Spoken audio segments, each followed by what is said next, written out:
Tiegewies is de mooi op Lauwerzeeg. De haven is voor 4 miljoen euro opknapt en verbeteren. Dat wie heegnedig, zowel voor de recreanten als de viskers. Je hoort weer de officiële opening van de vernijde haven. Havenmaster Jaap Dijkstra leert dus even langs de verbeterings. Deze steigers hebben we hier veroordeeld. We hadden pijlen er al je uithalen en er zijn vingersteigers waar we omkomen. Dus voor de gebruikers is dit volle handiger. Nu kunnen ze op een side afstappen. De vingersteiger doet het goed bij de bootjemeesken.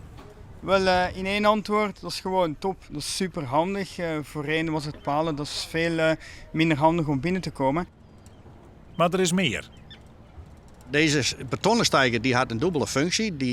Is ook golfbrekker. Dus de boten die langs varen en de passanten die er in de haven lezen, die merken er eigenlijk niks van. Die golven weer al, die brutsen door die steiger. Die hebben we echt wat verlijn. We hebben de ingang van de haven steeds maar een beetje breder maken. Dat ze even meer ruimte hebben om de haven in te komen en er weer uit te komen natuurlijk. Dat is een nieuwe steiger, die hebben we onderlezen letten voor sportvisserij onder andere. Eventueel ook voor de charterschepen die geloof ik ook bezieken, die kunnen daarop en afstappen.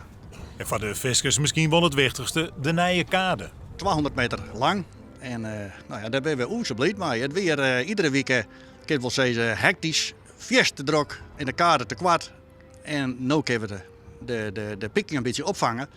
En eventueel nog meer. Prachtig mooi alweer, maar er is nog wel een probleem. Het Westgat is stichtslieken. Als dat net oplost wordt, loopt de nieuwe kade misschien wel leeg. Je had pak wij 3 hier voorbereiding voordat het klaar is. En toen speelde dat Westgat nog geen rol. Nu inmiddels al. Nu ben we er klaar voor. Dus nu het Westgat nog.